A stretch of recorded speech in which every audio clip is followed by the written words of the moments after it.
والسلام على سيد المرسلين وعلى آله وصحبه أجمعين. اللهم صل على سيدنا محمد وعلى آله وصحبه وسلم. Yang berbahagia Tuan Haji Muhammad Khalid Muhammad Nur, Qadi Daerah Keluang Johor, yang berusaha Ustaz Muhammad Zabri Kamli, Pengurusi Terkim Cawangan Keluang, yang berusaha Ustaz Razali Ismail, Pegawai Dakwah Terkim Bahagian Negeri Johor, yang berusaha Ustaz Haji Amran Abdullah, Pengurusi Program Metodologi Dakwah Saudara Muslim India 2014. Seterusnya kepada ahli jawatan kuasa Terkim Cawangan Keluang, para fasilitator Ustaz Abdul Rahman Siba dari Adab Agama Islam Daerah Ulangan, Ustaz Zulkarnain Abdullah dari Pusat Dakwah Islam Paroi, Ustaz Mahfauzi Siba dari Adab Agama Islam Daerah Kelang, dan Ustaz Zamri Binod dari Squad Mubalik Negeri 9. Barisan bersetia dari Parti Kebangsaan dan peserta saudara Muslim India yang dirahmati Allah Subhanahu Wa Taala sekalian. Pertamanya bersyukur kita kehadirat Allah Subhanahu Wa Taala yang telah memberikan kita kekuatan dan inayahnya untuk bersama-sama kita di dalam majlis perasmian pembukaan program Metodologi Dakwah Saudara Muslim India 2014 di Hotel Merdeka Keluang Johor. Program ini dianjurkan oleh Pertubuhan Kebajikan Islam Malaysia Perkin Kebangsaan dengan kerjasama Perkin Bahagian Negeri Johor, Perkin Cawangan Keluang, Pertubuhan Kebajikan Mu'alaf Johor Baru, Pertubuhan Kebajikan Mu'alaf Keluang, Pertubuhan Kebajikan Mu'alaf Muar, Pejabat Qadi Daerah Keluang, dan Badan Kebajikan Saudara kita Daerah Keluang. Terlebih dahulu pihak majlis mengalu-alukan kehadiran dan ketibaan tetamu perasmi kita yang sudah hadir di dalam majlis ini bagi menyempurnakan majlis perasmian pembukaan program sebentar lagi. Selain itu, pihak majlis juga mengucapkan jutaan terima kasih kepada dua orang tetamu kita yang kita raikan, iaitu Saudara Silatambi Anak Lagi Kandasami dan Saudari Kaliamah Anak Perempuan Kermal yang sudah hadir bersama-sama kita walaupun masih belum bergelar seorang Muslim. Namun kami di sini sangat gembira dengan kehadiran anda yang sanggup berada di sini dan yang mengorbankan masa dan tenaga untuk mendengar sedikit sebanyak ilmu yang disampaikan. Berikan tepukan gemuruh kepada mereka.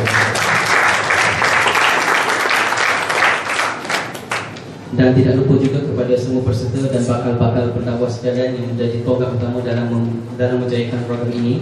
Di samping anda mempelajari dan berkongsi pengalaman bersama para pendakwah, ini juga adalah merupakan peluang untuk anda memperoleh semangat dan rasa bertanggungjawab untuk menyebarkan Islam kepada seluruh masyarakat. Sebelum memulakan acara majlis, mari kita bersama-sama membacakan umul kitab Al-Fatihah.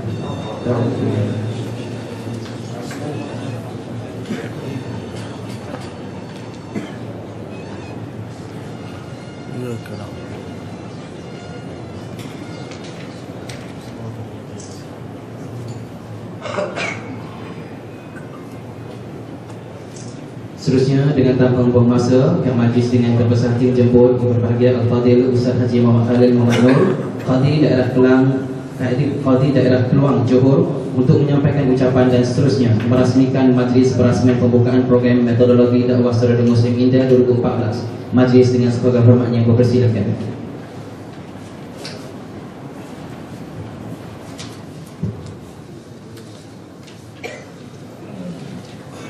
Assalamualaikum warahmatullahi wabarakatuh. Waalaikumsalam. Selamat malam. Wassalatu wassalamu ala asyrafil anbiya'i wal mursalin wa ala alihi wa sahbihi ajma'in. Dan bahagia Ustaz Haji Amran bin Abdullah, Pengarah Program Metodologi Dakwah Saudara Muslim India 2014, yang berusaha Ustaz Razali Ismail, Pegawai Dakwah Perkin Johor, dan bahagia Ustaz Muhammad Zabri Kamli, Pengurusi Perkim Cawangan Keluang, ahli jawatan kuasa Perkim Cawangan Keluang, para penceramah dan fasilitator, barisan bersetia dari Perkim Kebangsaan Saudara Muslim India, BKSK, tuan-tuan dan puan-puan yang dirahmati sekalian. Alhamdulillah pada malam ini dapat saya hadir. Sepatutnya saya hadir awal, tapi saya ada program yang bersama pegawai daerah dan saya kena tunggu pegawai daerah balik baru saya boleh balik. Kecuali nanti saya jadi pegawai daerah lain macam. Dulu saya boleh jadi pegawai daerah. Jadi dan saya alhamdulillah dapat pengalaman dengan forum, sebab selalu saya berforum. Semalam saya berforum. Jadi orang dengar kita lah. Dan saya tak tahulah orang dengar saya forum macam mana. Sebab saya tahu.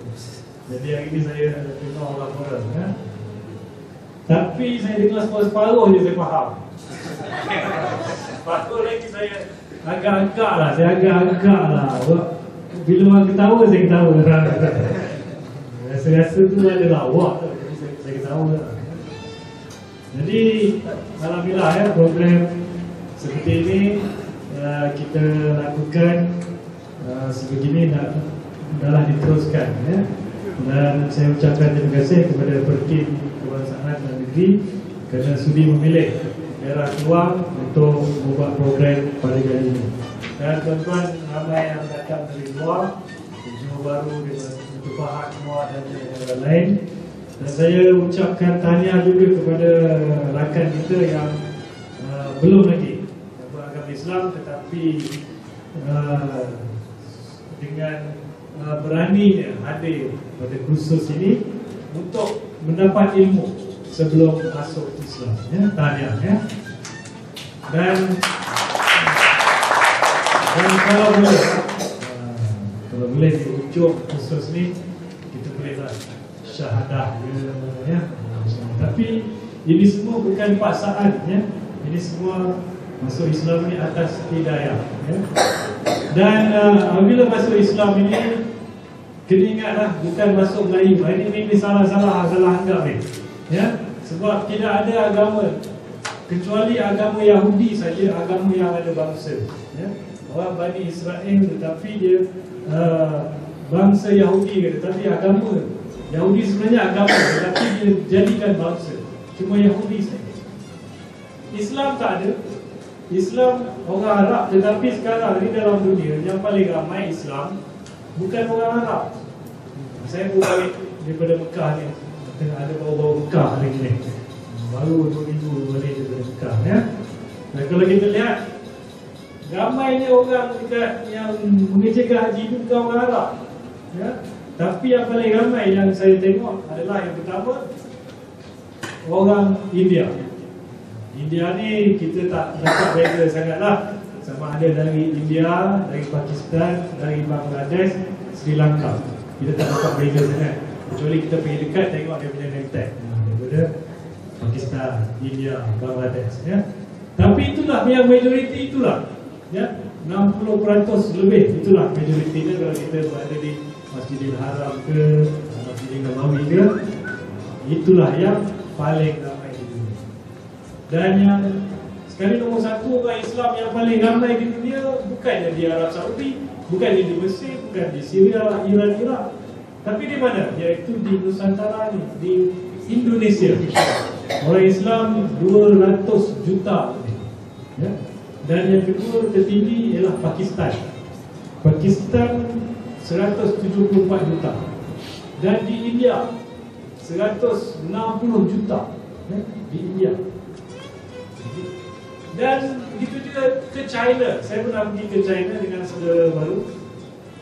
Kita nak tunjukkan sebenarnya dekat China ni lebih ramai orang Islam dekat China berbanding orang Islam dekat Malaysia. Yang Melayu ni kat Malaysia, Melayu kat Malaysia baru ada 16 juta. Tetapi di China ada 22 juta. Jadi saya pergi dengan saudara baru yang China, China Malaysia lah tengok. Dia tengok masjid tu semua Cina. Dia baca khutbah pun dalam bahasa Cina. Saya pun agak macam faham. Sebab di China dia tak boleh baca khutbah dalam bahasa lain. Dia baca ayat Quran, dia terjemah bahasa China. Dia tak boleh baca Inggeris, bahasa Arab. Tidak ya. Jadi apabila kita masuk Islam, dalam di hadapan saya ni ada yang dah lama masuk Islam, 20 tahun ada, yang baru ada, dan yang belum pun ada. Dan ada sebab masing-masing dan ada bagaimana ketentuan masing-masing nak masuk Islam ya? Semuanya berbeza-beza. Ada yang masuk Islam kerana betul-betul mendalami Islam. Ada yang masuk Islam kerana perkahwinan, tetapi apabila dia berkahwin, selepas tu dia dapat mendalami Islam. Ada yang Islam kerana ikut-ikut kawan, Selepas itu dia lupa ikut kawan, jadi dia belajar dari Islam. Alhamdulillah, betul apa yang penceramah tadi, forum tadi cakap. Tuan-tuan balik, tuan-tuan jadilah pendakwah untuk meneruskan perjuangan Nabi SAW. Tuan-tuan jangan jadi Nabi, jadi ayah pin nanti. Bukan jadi Nabi, tapi meneruskan perjuangan Nabi untuk berdakwah. Berdakwah ni tuan-tuan bukan semestinya nak jadi ustaz, bukan.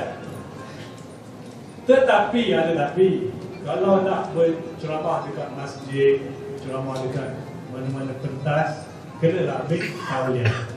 Tapi kalau tuan-tuan yang bukan ustaz, kan semestinya nak ceramah pergi pentas. Kita tengok Nabi, adakah Nabi pergi berceramah berforum itu? Tak semestinya. Nabi ada juga baca khutbah, itu ada. Tetapi yang lain-lain itu ada. Nabi tolong orang susah, Nabi, yang paling penting kepada Nabi menunjukkan satu contoh teladan yang baik. Bagaimana pada permulaan Islam orang boleh terima Nabi? Bila orang marah Nabi, tetapi kenapa ada orang yang mempertahankan Nabi? Dia kata tengok, dulu waktu belum lagi diangkat dari Rasul pun, orang dah panggil Nabi Al-Amin. Al-Amin ni seorang yang amanah. Siapa yang beramanah? Nabi lah. Dan sehingga Nabi dapat jadi hakim untuk menyelesaikan perbalahan. Bila di Kaabah tu dah banjir, nak letak Hajar Aswad tu, siapa yang tolong jadi hakim? Dia jadi hakim siapa? Orang Al-Amin, orang amanah. Nabi yang menyelesaikan masalah. Kerana mereka masing-masing bergaduh, akhirnya mereka bersetuju. Kerana menunjukkan satu contoh yang baik. Tapi kita tengok sekarang dalam masyarakat sekarang, ini bukan saya nak cakap bangsa-bangsa, bukan ni. Tapi kalau betul lah dia kata tadi, kalau pergi penjara ramai orang apa? Orang Melayu lah. Kenapa ramai orang Melayu? Kalau kita luar pun dah memang ramai orang Melayu. Jadi ramailah dia masuk sana. Jadi kalau kita pergi India, ramailah orang India kat sana. Tak ada pula orang Melayu kena penjara India. Sebab tak ada orang Melayu kat India. Betul tu. Kita pergi ke Arab Saudi, kat penjara Arab Saudi, itu orang Arab lah. Okey, saya nak cerita begini. Bermakna kalau kita nampak apa orang Islam buat tak elok, kita jangan jadikan itu sebagai contoh. Kita baca sirah Nabi, kita dengar ceramah agama, kita dapat ilmu. Itulah contoh teladan yang baik. Sekarang ni dah macam-macam, ajaran-ajaran dah macam-macam. Jadi janganlah kita ambil benda yang pelik-pelik ni. Dekat Mekah pun ada orang yang pelik-pelik ni. Macam-macam benda yang pelik-pelik ni, janganlah kita ambil. Tapi kita ambillah contoh kepribadian Nabi Sallallahu Alaihi Wasallam. Jadi saya tak nak ucap panjang lah pada hari ini, beberapa mungkin kepenatan pada hari ini. Dan besok Jumaat dan juga Sabtu berakhirnya program pada sebelah tengah hari dan ada ramai juga yang terlibat dengan convention di Konferensi Islam Johor. InsyaAllah saya pun ada bersama. Itu lebih padat, programnya lebih banyak dengan lebih manfaat. Dan apa yang ada jemputan pun boleh pergi ramai. Konferensi Islam tu boleh buat ramai Jadi saya dengan inilah sekali lagi mengucapkan terima kasih kepada tim kebangsaan, juga tim Johor, tim daerah dan tuan-tuan semua sekali yang sama-sama terlibat untuk menjayakan program pada hari ini. Dan dengan lafaz Bismillahirrahmanirrahim, saya merasmikan program metodologi dakwah Saudara Muslim India tahun 2014.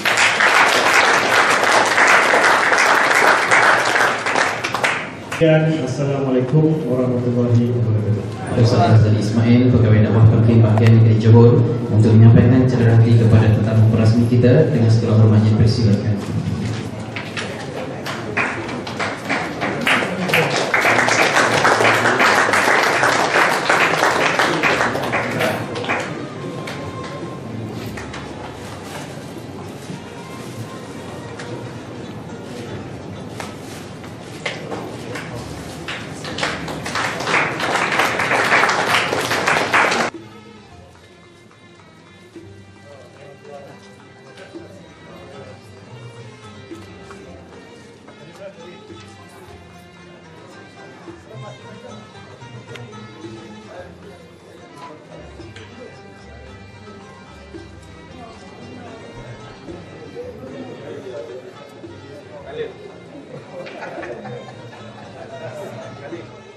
ini pertandingan ceramah, insyaallah akan diadakan pada pagi Sabtu.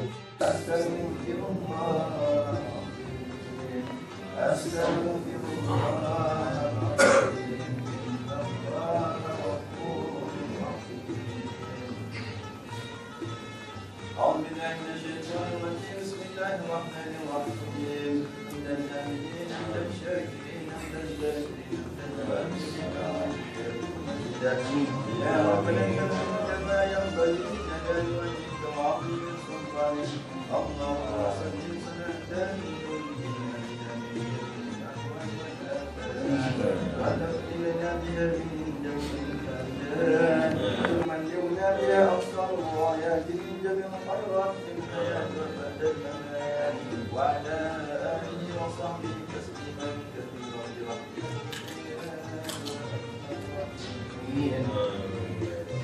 اللهم إنا نسألك رضاك والجنة ونعوذ بك من سخطك والنار اللهم صل على سيدنا محمد الفاتح لما أمرت والخاتم لما سبق والناصر الحق بالحق والهادي إلى صراطك المستقيم وعلى آله وصحبه حق قدره والمقدار العظيم اللهم لا سهل إلا ما جعلته سهلا وأنت تجعل الحزن إذا شئت سهلا اللهم أرنا حق حقا وارزقنا اتباعه وأرنا الباطل باطلا وارزقنا اجتنابه اللهم أحسن عاقبتنا في الأمور كلها وأجرنا من خزي الدنيا وعذاب الآخرة اللهم أحينا بالإيمان وأمتنا بالإيمان وأدخلنا الجنة مع الإيمان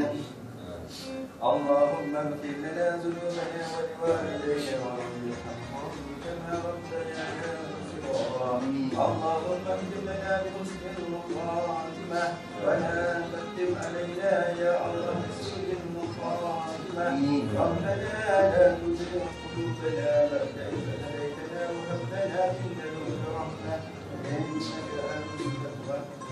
أنت الوهاب اللهم إنا نسألك سلامة في الدين وعافية في الجسد وزيادة في العلم وبركة في الرزق وتوبة قبل الموت ورحمة عند الموت ومغفرة بعد الموت آمين يا الله. اللهم هون علينا في سكرات الموت اللهم هون علينا في سكرات الموت اللهم هون علينا في سكرات الموت والنجاة من النار والعفو عند السؤال اللهم أعنا على ذكرك وشكرك وحسن عبادتك اللهم اجعلنا ديننا دين النبي محمد صلى الله عليه وسلم وإسلامنا إسلام المسلمين وإيماننا إيمان المؤمنين وصلاتنا صلاة الراشدين وأعمالنا أعمال الصالحين ونيتنا نية المخلصين وذنوبنا ذنوب المستغفرين وحياتنا حياة العلماء وموتنا لموت الشهداء وأدخلنا الجنة مع الأنبياء عليهم الصلاة والسلام برحمتك يا أرحم الراحمين رب اجعلنا مقيم الصلاة ومن ذريتنا ربنا وتقبل دعاء اللهم سلم ديننا وسلم إيماننا وسلم توحيدنا وسلم معرفتنا وسلم أرواحنا وسلم أجسادنا وسلم أرزاقنا وسلم إخواننا من المسلمين والمسلمات والمؤمنين والمؤمنات الأحياء منهم والأموات اللهم ربنا هب لنا من أزواجنا وذرياتنا قرة أعين واجعلنا للمتقين إماما ربنا ظلمنا أنفسنا وإن لم تغفر لنا وترحمنا لنكونن من الخاسرين ربنا آتنا في الدنيا حسنة وفي الآخرة حسنة وقنا عذاب النار. وصلى الله على سيدنا محمد النبي الأمي وعلى آله وصحبه أجمعين. سبحان ربك رب العزة عما يصفون وسلام على المرسلين والحمد لله رب العالمين. الله منكم. صلى الله على محمد صلى الله عليه وسلم. صلى الله على محمد صلى الله عليه وسلم. صلى الله على محمد صلى الله عليه وسلم. صلى الله على محمد صلى الله عليه وسلم. على محمد صلى الله عليه وسلم. صلى الله على محمد وعلى آله وسلم.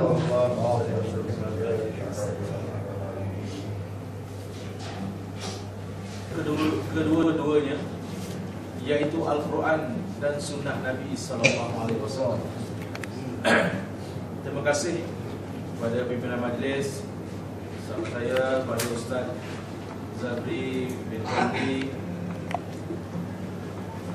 selaku pengurusi Perkim Cawangan Kluang, rangkap tenaga pengajar saudara baru di Kluang, Syafiq Wijaya bin Abdullah selaku pengurusi Badan Kebaikan saudara kita di Kluang, saudara jawatan kuasa,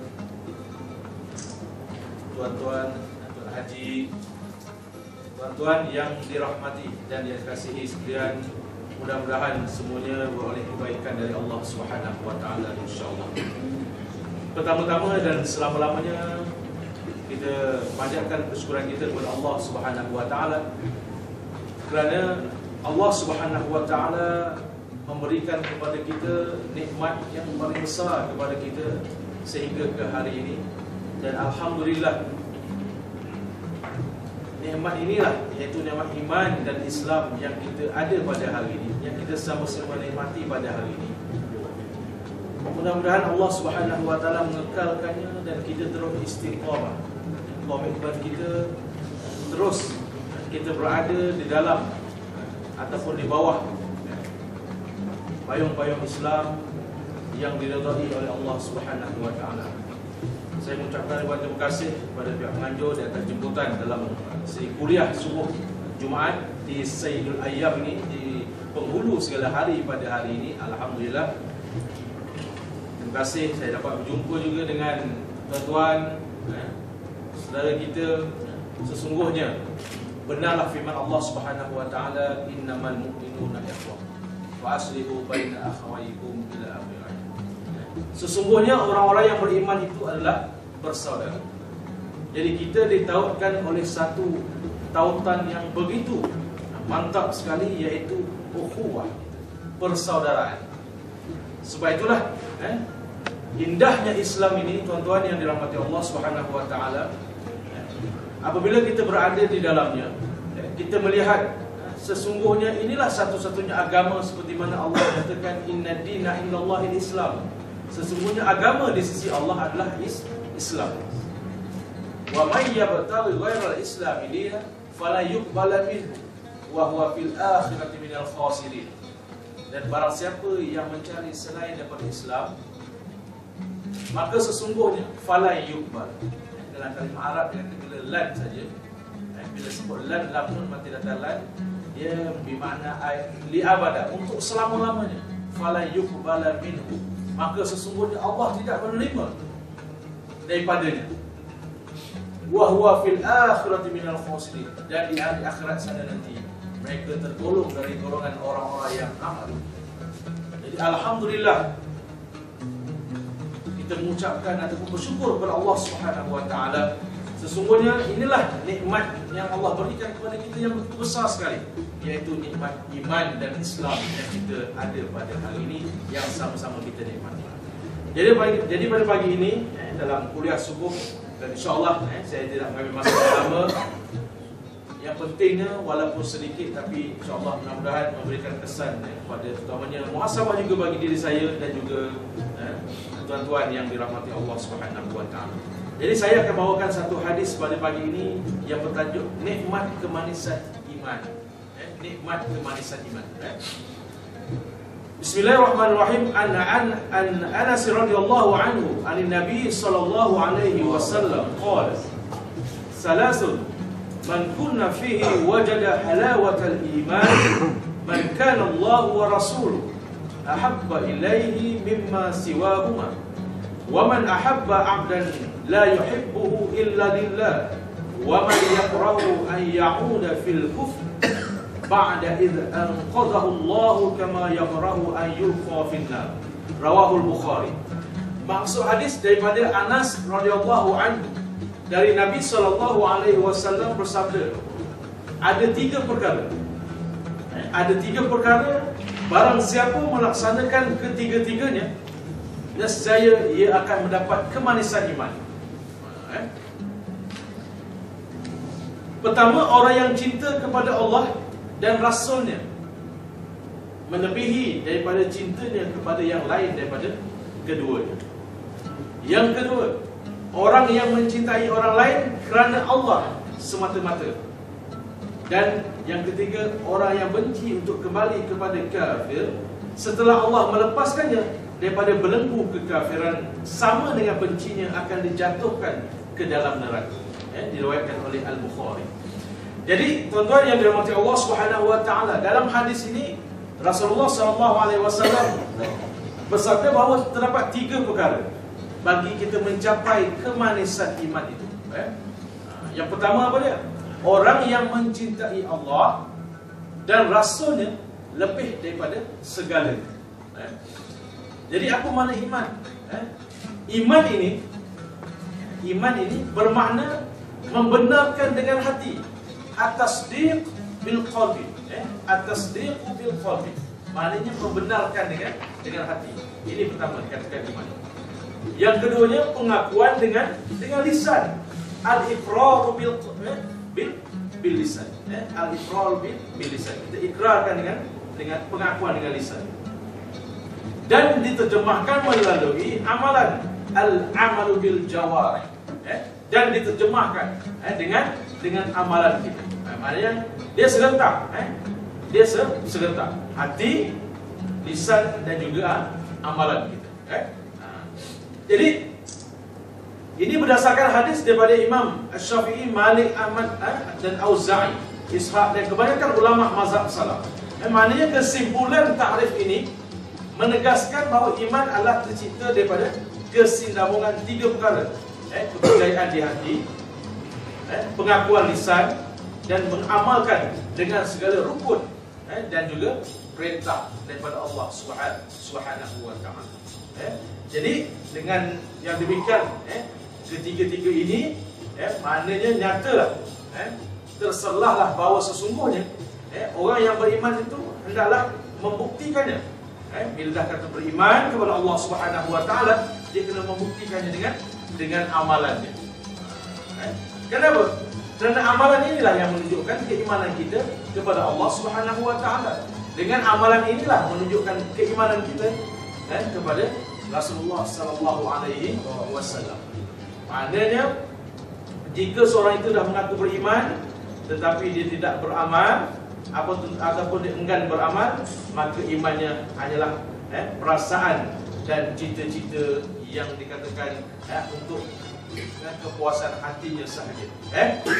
Dan kita yang sebagaimana dalam hadis ini tuan-tuan yang dirahmati Allah Subhanahu Wa Taala, kita kena alhamdulillah kita memahami sesungguhnya cinta kita kepada Allah dan Rasul lebih daripada segalanya. Jadi macam tuan-tuan yang diberikan oleh Allah Subhanahu wa taala. Allah berikan suatu dikatakan satu dorongan, satu hidayah daripada Allah Subhanahu wa taala, nur, cahaya Islam itu, maka di sini kita lihat sesungguhnya pelbagai ujian, pelbagai cubaan yang kita semua alami sebenarnya. Sebab itulah seperti mana saya pada Ustaz Zabri, contohnya kita yang dikatakan dilahirkan oleh mak ayah kita yang dah Islam. Jadi kita lahir dah Islam. Jadi itu Islam daripada keturunan kita. Tetapi dalam masa yang sama ini menjadi satu persoalan. Kenapa? Sebab itulah Islam agama dengan bangsa itu adalah amat berlainan. Kita disatukan oleh Islam, tak kira apa bangsa sekalipun. Sebab itulah bila orang putih masuk Islam, dia tetap juga bangsa orang putih. Orang Cina masuk Islam, tetap juga bangsa Cina. Orang India masuk Islam, tetap juga bangsanya. Maknanya Islam ini, cantiknya Islam disatukan oleh agama. Seperti mana musim haji yang lepas baru-baru ini, kita lihat jutaan manusia bersatu apabila mereka menuju ke arah yang sama, iaitu mereka pergi ke Masjidil Haram, ke Makkahul Mukarramah. Di situ mereka bersama-sama di Kaabah. Di situ bersama-sama mereka melakukan segala rukun haji, wajib haji dan sebagainya. Kita lihat berbagai manusia dari pelosok dunia bersatu di situ. Maknanya tuan-tuan yang dirahmati Allah, di situ kita lihat sesungguhnya Islam inilah yang menyatukan segala manusia di atas muka bumi ini. Walaupun pelbagai bangsa yang kita tidak mengenalinya melalui bangsa, tetapi kita mengenali antara satu sama lain melalui agama, iaitu Islam yang amat dirahmati. Islam inilah yang Allah terima, selain daripada Islam tidak diterima oleh Allah Subhanahu wa taala. Tuan-tuan yang dirahmati oleh Allah Subhanahu wa taala. Jadi iman ini adalah asas. Sebab itulah dalam rukun Islam yang 5 ini, yang pertama mengucap 2 kalimah syahadah. Cantiknya rukun Islam ini, yang pertama mengucap 2 kalimah syahadah, barulah yang lain-lain, solat, puasa, zakat dan juga haji. Jadi yang membezakan Islam dengan bukan Islam adalah kalimah syahadah. Sebab itulah mungkin ada mungkin sebelum itu pengalaman, mungkin tuan-tuan, pengalaman sahabat-sahabat yang belum Islam, mereka nak sama-sama nak belajar, mengikut kita, suka nampak kita bersembahyang, mereka nak ikut. Mereka nak lihat ataupun nak ikut kita bagaimana cara nak berpuasa, mereka boleh ikut. Mereka boleh belajar nak berpuasa. Tapi bila mereka, walaupun mereka belajar sembahyang, puasa, mereka tetap lagi bukan Islam selagi mereka tidak mengucap ataupun mereka tiada kalimah yang keluar daripada mulut mereka, kalimah syahadah. Bila mereka mengucap 2 kalimah syahadah, maka di situ kita lihat zahirnya ataupun di situ maka seseorang itu barulah dikatakan telah memeluk agama Islam. Maka di situ kita lihat perbezaan antara Islam dan bukan Islam adalah 2 kalimah syahadah. Jadi akidah ini akidah ini sebenarnya merupakan asas kepada Islam itu sendiri, akidah. Sebab itulah tuan-tuan, bila sebut bab akidah ini, ujian di akhir zaman ini, ujian kepada orang Islam, tak kiralah orang Melayu pun macam itu. Maknanya akidah inilah kadang-kadang kita lihat sampai ke tahap yang menjadi ujian besar pada hari ini, apabila sesuatu ataupun kebendaan itu dijadikan asas ataupun kebendaan itu dijadikan sebagai matlamat hidup seseorang, sehinggakan diuji mengakibatkan antaranya sanggup menggadaikan bukan maruah saja, malahan akidah. Itu berlaku. Saya pernah berhadapan tuan-tuan dengan permasalahan yang berlaku kepada apa? Sebab itulah kita melihat Islam itu mungkin pengalaman tuan-tuan masih melihat ada pun dia bermimpi dan sebagainya mengenai indahnya Islam itu. Mungkin saya pernah dulu saya di bahagian pegawai suara baru saya menerima salah seorang Islam yang ingin memeluk agama Islam, dia datang ke pejabat, dia datang ke pejabat, dia kata saya nak masuk Islam sebab saya bermimpi saya berada dalam sebuah masjid di Keluang ini, dia sebut. Jadi sebab tu dia datang ke pejabat dan dia nak mengucap 2 kalimah syahadat. Jadi dia bermimpi dia berada dalam sebuah masjid. Jadi tuan-tuan, ini pengalaman-pengalaman yang pernah saya dapat, alhamdulillah besarnya. Mudah-mudahan Allah beri ganjaran betapa besarnya kita dapat mengislamkan sahabat-sahabat yang belum memeluk Islam, dan akhirnya bila bersyahadat, berikrar, maka di situ kita lihat betapa besarnya ganjaran. Mudah-mudahan kita punya tanggungjawab kita mengislamkan orang dalam tugas kita di pejabatnya. Jadi tuan-tuan yang dirahmati Allah Subhanahu wa taala, jadi dalam kita lihat bab iman ini, bab akidah ini menjadi asas. Jadi kita pernah saya berhadapan dengan seorang, itulah kita katakan tadi, bila zat lahirnya mak ayahnya Islam, tetapi anaknya bila Allah uji dengan permasalahan bukan saja maruah, malahan akidah, ini yang berlaku. Kerana apa? Kerana memikirkan kepada kebendaan. Memikirkan kepada kebendaan.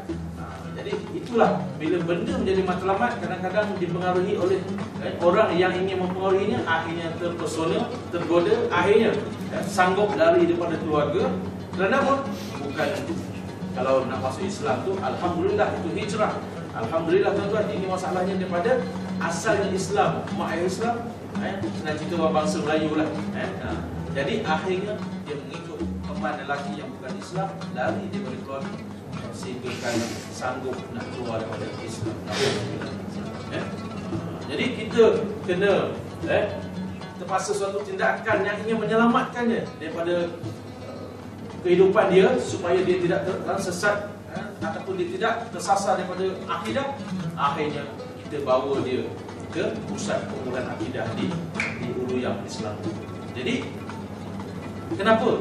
Sebab apa? Sebab ujian yang Allah berikan kepada dia, kerana kebendaan, nakkan suatu benda, nakkan kemewahan dan sebagainya. Bila diberikan habuannya, maka dia terpesona. Jadi inilah ujian-ujian orang yang asalnya Islam mak ayahnya. Jadi alhamdulillah tuan-tuan, sebagaimana tuan-tuan yang ada di hadapan saya pada hari ini, mungkin yang dah berapa lama yang saya kenal daripada Keluang, tuan-tuan daripada daerah lain. Jadi alhamdulillah kita disatukan di sini dalam program yang dianjurkan oleh pihak Pekin. Alhamdulillah, jadi majlis-majlis sebegini, kita rasa suatu kelainan sedikit dan pada saya, tapi dalam masa yang sama kita dah faham, kita dah ada pengalaman. Jadi alhamdulillah program-program ini dapat kita bersama dalam suasana yang di hotel yang baru, hotel yang lama tapi baru direnovate ini. Jadi tenang keadaan tempatnya, alhamdulillah. Mudah-mudahan Allah Subhanahu Wa Taala memberikan kepada kita rahmat yang begitu luas, insya-Allah. Jadi tuan-tuan yang dirahmati Allah Subhanahu Wa Taala, jadi kalau kita lihat kan, banyak ayat Quran yang menceritakan tentang bab akidah ni. Supaya apa? Yang pentingnya kita biasa kita buat ataupun biasa kita lakukan kalimah-kalimah yang baik-baik. Kita sebut kalimah zikir ataupun kalimah tauhid yang lain. Seperti mana firman Allah dalam surah Muhammad, fa'lam annahu la ilaha illallah wa astaghfir li dzambik walil mu'minina wal mu'minat wallahu ya'lamu mutaqallabakum wa mathwaakum. Jadi Allah kata, oleh itu maka tetapkanlah pengetahuanmu dan keyakinanmu wahai Muhammad, bahawa sesungguhnya tiada Tuhan yang berhak disembah melainkan Allah, dan mintalah ampun kepadanya bagi salah silap yang engkau lakukan, dan bagi dosa orang yang beriman lelaki dan perempuan. Dan ingatlah Allah mengetahui akan keadaan gerak-geri kamu di dunia dan keadaan penetapan kamu di akhirat. Maknanya apa?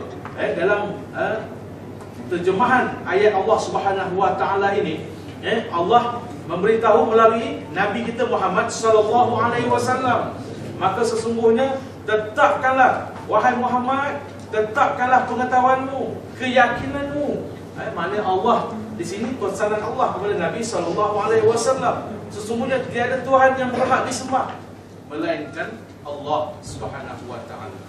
Jadi maknanya tuan-tuan yang dirahmati Allah Subhanahu wa taala, kita manusia, lagilah kita yang jauh daripada Nabi sallallahu alaihi wasallam.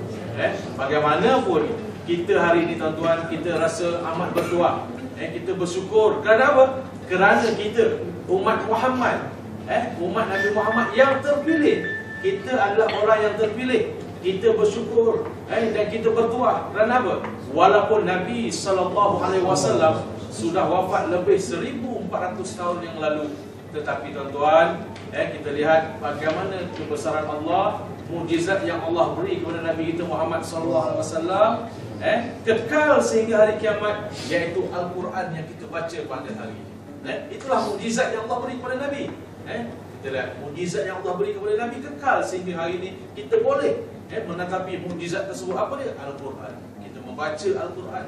Ini mukjizat yang kekal sehingga ke hari kiamat. Jadi Al-Quran ini, walaupun Nabi dah wafat lebih 1400 tahun yang lalu, tetapi Al-Quran menjadi panduan kepada kita. Al-Quran inilah yang kita baca, inilah Al-Quran inilah yang dikatakan kalamullah, wahyu Allah Subhanahu wa taala. Bila kita lihat saja Al-Quran, kita sudah dapat pahala, apatah lagi kita membaca Al-Quran. Jadi saya melihat bila kita melihat membaca Al-Quran tuan-tuan, kelebihan inilah kalamullah ini, inilah kata-kata Allah ini, Al-Quran ini yang 30 juzuk, yang 114 surah yang kita baca ini, sesungguhnya bila kita baca Al-Quran, itulah sebenarnya menenangkan hati-hati kita. Benarlah firman Allah, ala bi dzikrillahi tatma'innul qulub. Allah kata apa? Hanya dengan mengingati Allah, hati kita akan menjadi tenang. Jadi nak tenang hati dengan cara apa? Ingat Allah. Nak tenang hati dengan cara apa? Baca Al-Quran. Nak tenang hati dengan cara apa? Menunaikan segala perintah Allah Subhanahu wa taala. Solat 5 waktu. Kita solat 5 waktu, maka itulah tanggungjawab kita kepada Allah. Perintah Allah wajib kita laksanakan. Wajib kita laksanakan. Kecuali keuzuran syar'i. Yang uzur syar'i itu terkecualilah. Maknanya segala perintah Allah, tak kiralah solat 5 waktu, solat fardu, tak kiralah puasa, menutup aurat dan sebagainya, ini kewajipan-kewajipan Allah ini tak dapat tidak terpaksa ke, rela ke, mesti kita lakukan. Kenapa? Keyakinan kita kepada Allah. Apabila kita dikatakan kita ini, saya dan tuan-tuan, bila kita mengaku kita beriman kepada Allah Subhanahu wa taala, maka kita wajib melaksanakan segala perintah Allah Subhanahu wa taala dan meninggalkan segala larangan Allah Subhanahu wa taala. Inilah dia indahnya Islam. Suatu bukan Islam, suatu orang-orang yang dikatakan sekarang ini orang yang bukan Islam, mereka bebas. Mereka bebas, mereka nak minum minuman yang diharamkan, mereka bebas terpulang. Itu mereka nak makan yang diharamkan ataupun itu bebas bagi mereka. Tetapi bila dah kalau segini, bila dah Islam, maka wajib meninggalkan segalanya yang diharamkan oleh Allah Subhanahu wa taala. Jadi macam-macam yang boleh kita lihat tuan-tuan, bagaimana hikmahnya kalimah tauhid ini, kalimah yang membuktikan, menunjukkan segala perintah Allah Subhanahu wa taala ini wajib kita laksanakan dan segala larangannya wajib kita tinggalkan. Tuan-tuan yang dirahmati Allah Subhanahu wa taala, tuan-tuan dan puan yang dirahmati Allah Subhanahu wa taala. Seterusnya, Rasulullah sallallahu alaihi wasallam, kita tahu Rasulullah Nabi yang terakhir, Nabi yang terakhir, dan Rasulullah seperti mana kita tahu dalam peristiwa hijrah, Rasulullah kata selepas pembukaan kota Mekah ini tak adalah hijrah selepas ini, kecuali apa? Jihad dan juga niat. Jadi tuan-tuan yang dirahmati Allah Subhanahu wa taala, inilah Rasulullah yang kita cintai, Rasulullah yang kita hari ini sebut selalu, kita berselawat dalam solat kita, di luar solat kita dan sebagainya. Jadi tuan-tuan, walaupun Rasulullah sudah lama wafat, tetapi kita hari ini berbangga menjadi umatnya kerana kita selalu menyebut-nyebut Rasulullah. Tanda cinta kita kepada Rasulullah sallallahu alaihi wasallam. Rasulullah tuan-tuan, walaupun tak pernah melihat kita, tetapi Rasulullah ingat kepada umatnya. Betapa Rasulullah tak memikirkan bagaimana keadaan Rasulullah ini yang dikatakan miskin daripada lahir, miskin dalam keadaan besar miskin, dewasa miskin, berkahwin pun miskin, kahwin dengan orang yang kaya, Sayyidatina Khadijah, tapi akhirnya Sayyidatina Khadijah pun miskin, miskin harta, tetapi kaya dengan keimanan, kaya dengan segala-galanya Allah Subhanahu wa taala. Dan Nabi kita sendiri hidup keadaan miskin sehingga wafatnya Rasulullah tak meninggalkan apa-apa, tetapi kita lihat bagaimana Rasulullah ini menjadi rasul dan menjadi pemimpin yang paling agung di atas muka bumi Allah Subhanahu wa taala. Jadi kita lihat Rasulullah ingat kepada umatnya. Sebelum Rasulullah wafat, Rasulullah ingat kepada umatnya, memikirkan umatnya. Ini Rasulullah, tuan-tuan. Rasulullah, kita kadang-kadang segelintir manusia diuji oleh Allah. Kadang-kadang orang yang kaya diuji dengan kekayaannya. Kekayaan orang kaya diuji dengan kayanya macam mana. Kadang-kadang kita melihat dalam cerita dan sebagainya. Ini satu gambaran, kisah, contoh-contoh yang Allah uji setiap kita. Allah uji kita ni untuk apa? Untuk meningkatkan keimanan kita kepada Allah. Allah uji kita untuk apa? Untuk kita ini, adakah kita tahan dengan ujian Allah Subhanahu wa taala? Sebab itulah tuan-tuan, hari ini ujian semakin banyak kepada kita. Kepada kita semua, kepada kita semua. Apabila kita menyebut tentang kita yang beriman kepada Allah ini, tak kiralah saya, ustaz, tuan-tuan yang ada di dalam dewan pada hari ini, tuan-tuan dan puan-puan, semua hari ini kita diuji. Kehidupan kita ini diuji. Kita diuji.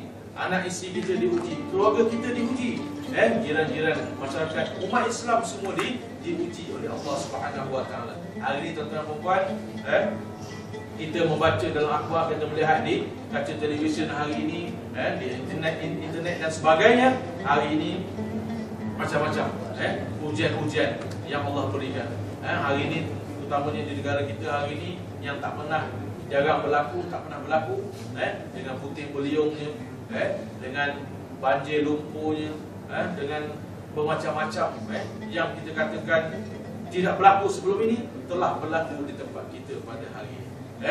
Jadi sebenarnya Allah uji dengan Allah berikan berbentuk balak dan ujian ini semata-mata kita hari ini yang beriman kepada Allah. Allah uji kita supaya kita dapat tingkatkan keimanan. Supaya apa? Supaya ujian yang Allah berikan ini, walaupun berlaku di negeri, di utara, di Johor sekejap berlaku dan sebagainya, Allah hantar angin saja, maka di situ kita lihat adakah hamba Allah ini, adakah kita ini boleh menerima ujian tersebut dengan apa?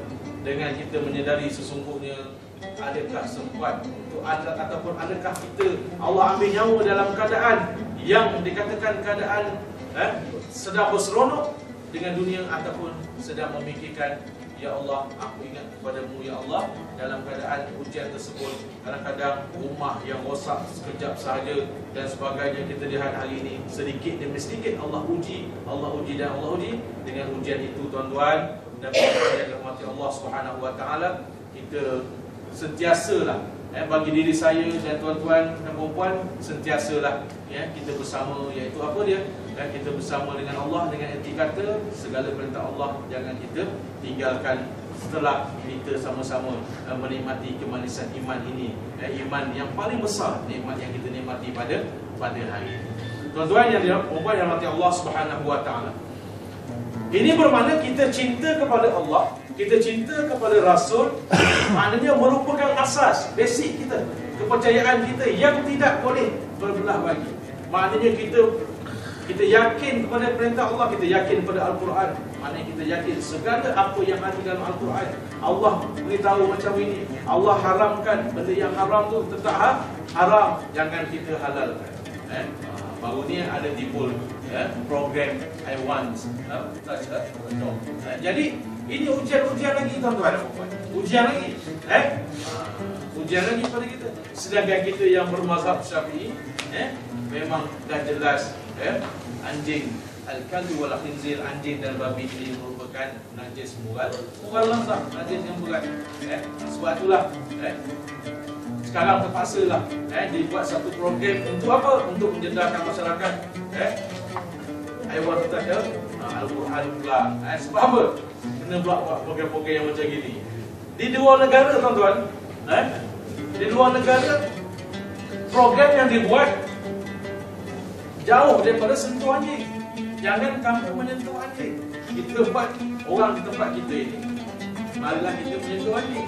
Jadi di luar negara tuan-tuan, sebab itulah dalam bab hukum kita dah tahu, nanti mughallazah, kecuali dalam keadaan yang dikatakan yang diringankan, contohnya anjing-anjing yang polis gunakan untuk mengesan jejak suspek dan sebagainya, jaga ladang, ternakan dan sebagainya, itu diringankan dalam keadaan tertentu sahaja ketika itu. Tapi dalam arti kata sengaja kita di rumah kita, sebab baru-baru ni pun saya dapat maklumat,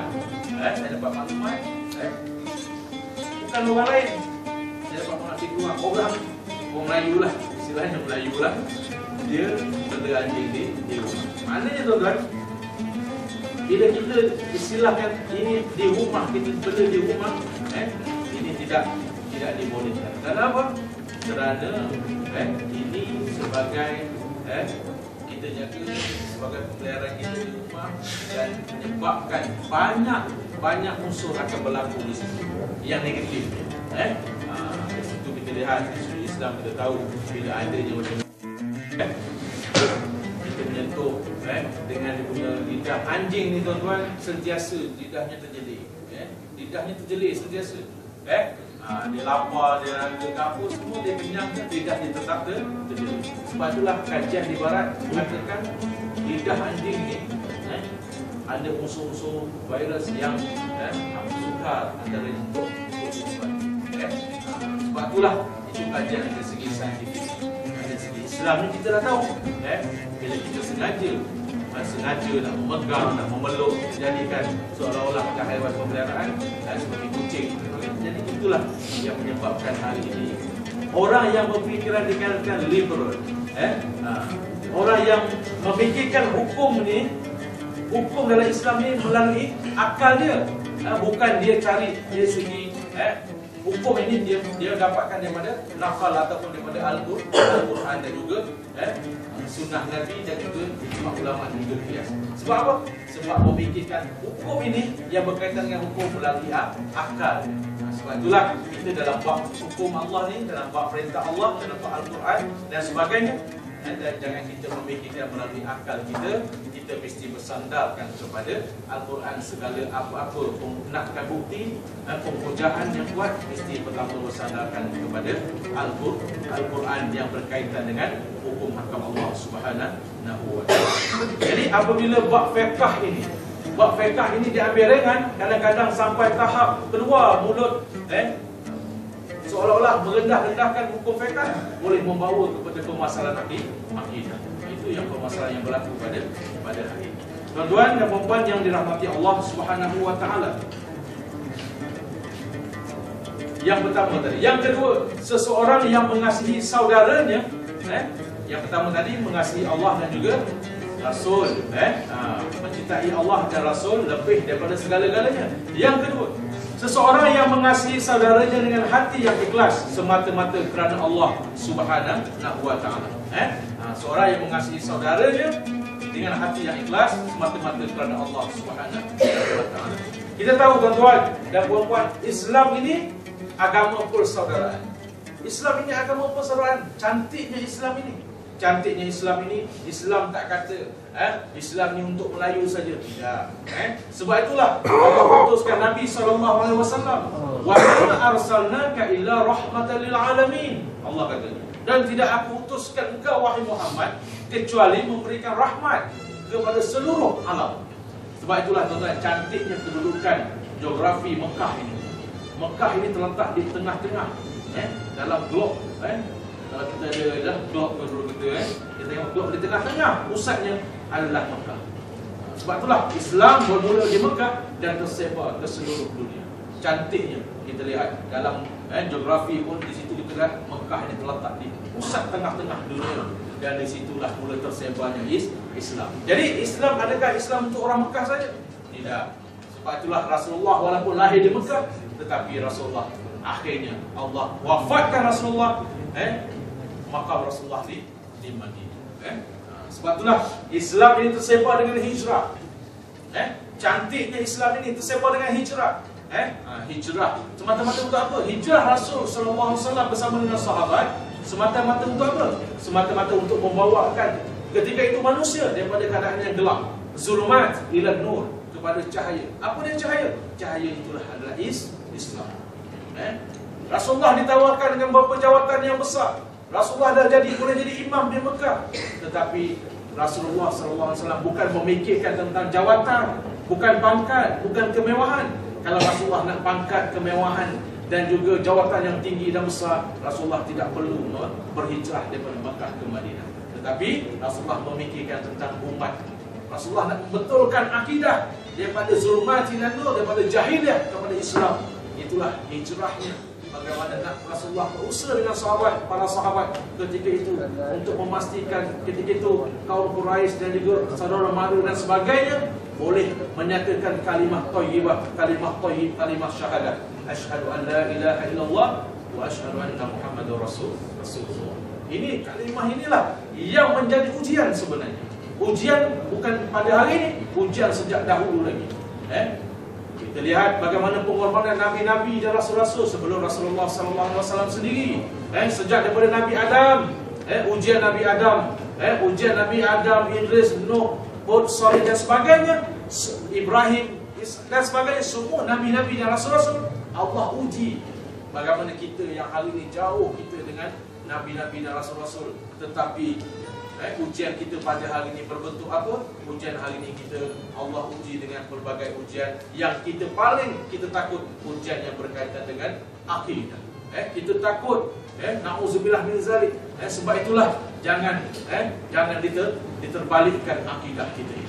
Akidah kita yang ada pada hari ini, inilah akidah Islam yang terbaik yang kita dapati pada hari ini.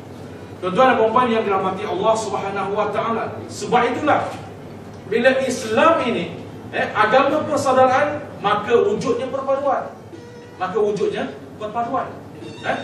Sebab itulah Allah kata wa'tasimu bihablillahi jami'a wa la tafarraqu. Dan berpegang teguhlah, maknanya ini perintah daripada Allah. Dan berpegang teguhlah kamu dengan tali Allah, yaitu Islam. Wa la tafarraqu, dan janganlah kamu berpecah belah, jangan kamu bercerai-berai. Kenapa? Bila kita berpecah belah, maka kita lihat di situ gambaran tentang Islam ini diperendahkan, diperkotak-katikkan. Sebab itulah Islam ini terbina, cantiknya Islam kerana persaudaraan, kerana perpaduan. Jadi kita wujudkan perpaduan dan kita elakkan daripada perselisihan, pergeseran, permusuhan dan perpecahan dan sesama umat Islam. Sebab itulah kita lihat Nabi SAW bersabda dalam satu hadis diriwayatkan oleh Muslim. Panjang hadis ini, jadi terjemahannya, janganlah kamu dengki-mendengki, menipu sesama sendiri, membelakangi antara satu sama lain, dan memotong jualan orang lain, dan jadilah kamu hamba Allah yang bersaudara. Orang Islam bersaudara sesama orang Islam, tidak boleh menganiayai, tidak boleh membiarkannya dalam kehinaan, tidak boleh mendustainya, dan tidak boleh menghinanya. Takwa di sini, kata Nabi sambil menunjukkan adanya 3 kali. Sudah cukup banyak kejahatan seseorang bahkan saudara se-Islamnya yang lain. Semua orang Islam, sesama orang Islam, haram darahnya, hartanya dan kehormatannya. Sebab itulah tuan-tuan yang dirahmati Allah Subhanahu wa taala, dalam hadis riwayat Muslim ini jelas kepada kita sesungguhnya peranan, contohnya peranan di sini alhamdulillah pergi menjalankan tanggungjawab, badan kebaikan saudara kita menjalankan tanggungjawab demi apa? Kita memastikan sahabat-sahabat kita lebih-lebih lagi yang betul-betul baru memeluk agama Islam, mereka inginkan bimbingan, mereka inginkan suatu ilmu daripada pembimbingnya, dan kita ada guru ataupun tenaga pengajar saudara kita alhamdulillah. Jadi peranan dan tanggungjawab ini perlu dilaksanakan sebab mereka inginkan. Mereka dalam keadaan haus, mereka dalam keadaan seolah-olah lapar, dahaga. Dahaga kenapa? Dahagakan ilmu Islam itu sendiri. Jadi bimbingan itu mereka inginkan. Sebab itulah tuan-tuan yang dirahmati Allah Subhanahu wa taala, inilah cantiknya Islam ini. Ya. Dan yang ketiga, yang terakhir pada pagi ini, yaitu orang yang benci, tidak suka untuk kembali kufur setelah Allah melepaskannya daripada belenggu kekafiran, sama dengan bencinya akan dicampakkan ke dalam neraka. Sebab itulah bila kita, saya, tuan-tuan mengaku Islam, kita beriman kepada Allah Subhanahu wa taala, maka kita jauhilah, kita jauh bagi diri saya, semua kita ni sama je. Di sisi Allah kita ini sama, kerana kita ni mengaku beriman kepada Allah. Jauhilah daripada unsur-unsur yang membawa kepada perbuatan yang mensyirikkan Allah, perbuatan yang membawa kepada kufur kepada Allah Subhanahu wa taala. Hari ini tuan-tuan, macam-macam. Walaupun kita berada di akhir zaman hari ini, dunia sudah sampai ke penghujung. Tanda-tanda kecil kiamat, tuan-tuan dan puan, sudah zahir di hadapan mata kita hari ini. Semuanya sudah ada di hadapan mata kita. Cuma kita tunggu tanda-tanda besar kiamat. Sebab tu hari ini tuan-tuan dan puan, saya terlupa kenyataan daripada bekas Mufti Mesir tentang berlakunya, tentang dia beri gambaran keadaan tanda besar kiamat hari ini. Tuan-tuan, bila kita membaca, kita lihat dalam internet terbaru kenyataan daripada pakar sains di barat hari ini, kedudukan matahari hari ini. Kedudukan matahari hari ini sudah berubah sedikit. Jadi tuan-tuan, ini peringatan bagi kita, tuan-tuan. Maknanya apa? Peringatan bagi kita yang mengaku beriman kepada Allah, sama-sama beriman kepada Allah, kita yakin, kita mesti yakin tanda kiamat itu pasti berlaku. Jadi tanda-tandanya ada, tanda-tanda besar kiamat antaranya apa? Jadi antaranya matahari terbit di sebelah barat. Bila matahari terbit di sebelah barat, itulah tandanya. Hari ini tuan-tuan, ke arah itu sudah mula kita lihat antaranya banyak tanda-tanda asap yang berkumpul di dalam dunia sehingga tidak menampakkan, banyak terlindung daripada lindungan asap-asap. Dan hari ini kita lihat bermacam-macam. Sebab itulah tuan-tuan, perempuan yang dirahmati Allah Subhanahu wa taala, kita bila sebut bab berlakunya kiamat, sebenarnya bila sebut bab Dajjal dan sebagainya, hari ini tuan-tuan dan puan, bunga-bunga ini untuk peringatan kita, bunga-bunga ataupun bibit-bibit Dajjal itu sebenarnya sudah ada. Dajjal ini maknanya tuan-tuan, yang cuba nak merosakkan akidah dengan cara gambaran yang dikatakan gambaran yang membolehkan, gambaran yang dikatakan seolah-olah baik, sehingga kan orang terpesona, akhirnya dibawa kepada jalan yang terpesona. Contohnya apa tuan-tuan? Hari ini contoh kita katakan program ini baik, padahal program ini sebenarnya nak membawa kita kepada jalan yang tersasar. Contoh macam inilah, pegang anjing ni bagus, tak ada apa pun. Jadi kita dah mula sedikit demi sedikit. Program ni baik, sekejap je baca doa dulu, lepas tu karaoke, joget lambat, mula baca doa dulu, lepas tu tengah-tengah macam ini. Jadi kita pun terperangkap.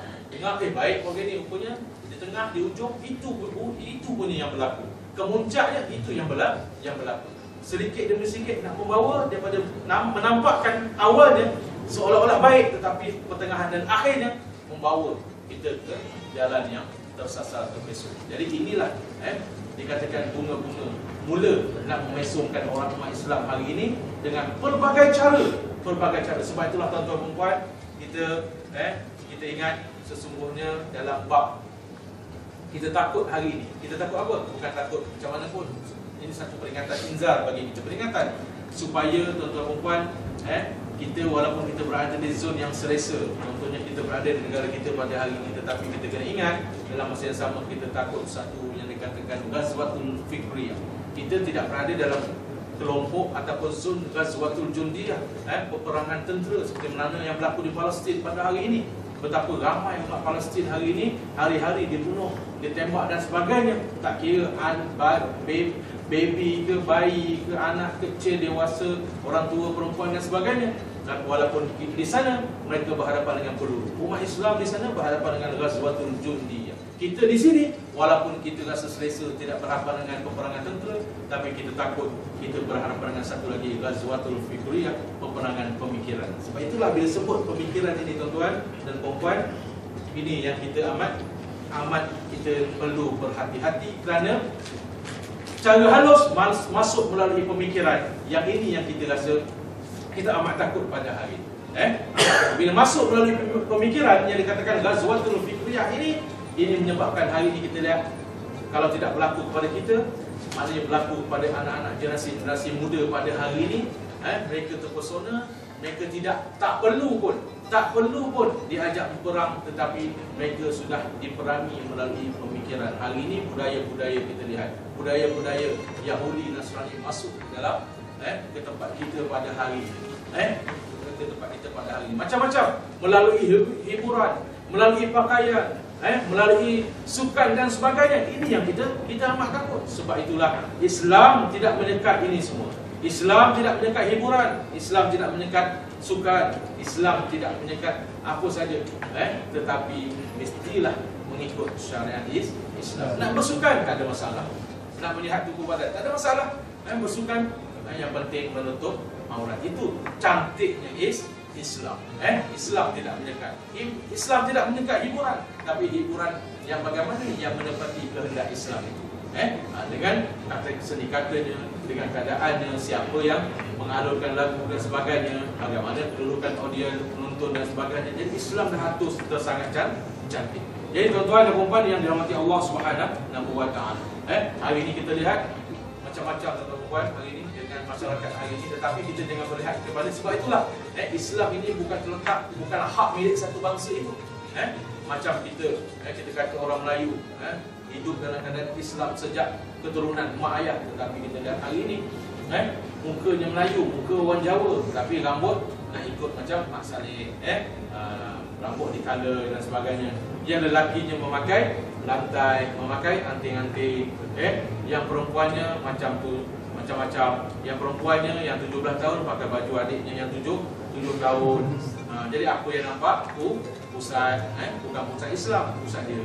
Jadi yang nampaknya pun pusat, bila kawannya berdating dengannya dah tergoda, suka dan sebagainya, akhirnya membawa kepada berduaan, dan akhirnya membawa kepada kesannya apa? Kita kalau ada anak kecil, bila perut rembuk kita sapu dengan minyak angin dan sebagainya. Tapi yang ini perut semakin berisi, sapu dengan minyak makin besar perut, tak hilang-hilang, pokoknya ada isi. Hari ini macam-macam. Tuan-tuan dan puan, ujian hari ini lahirnya anak luar nikah begitu ramai. Bila ini terjadi, kita lihat hari ini, ya Allah. Sebab itulah Islam ini, kita mudah-mudahan tuan-tuan Allah beri kepada kita hari ini, sama-samalah.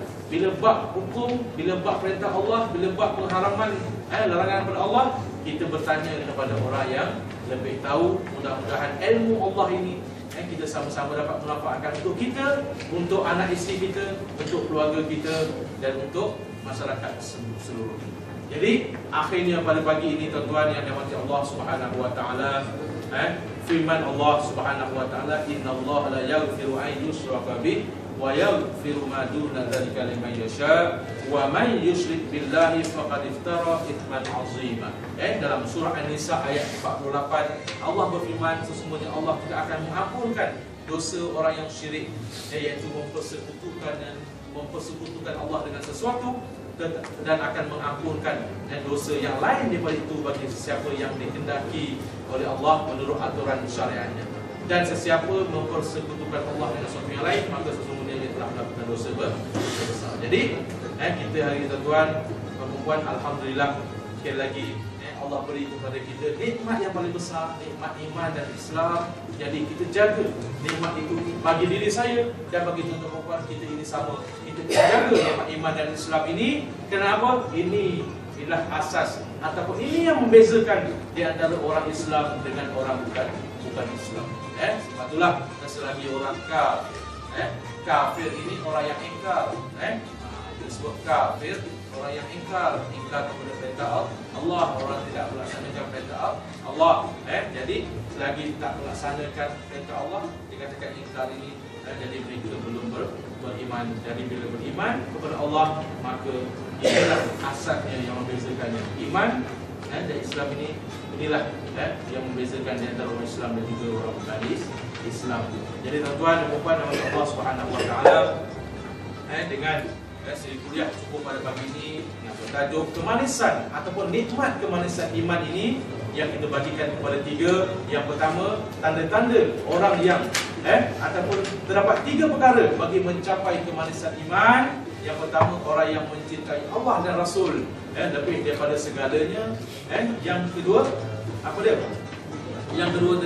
Yang kedua, seseorang yang mengasihi saudaranya dengan hati yang ikhlas semata-mata kerana Allah Subhanahu Wa Taala. Dan yang ketiga, orang yang benci tidak suka kembali kepada kufur setelah Allah melepaskannya daripada belenggu kekafiran, sama dengan bencinya dicampakkan kepada api neraka.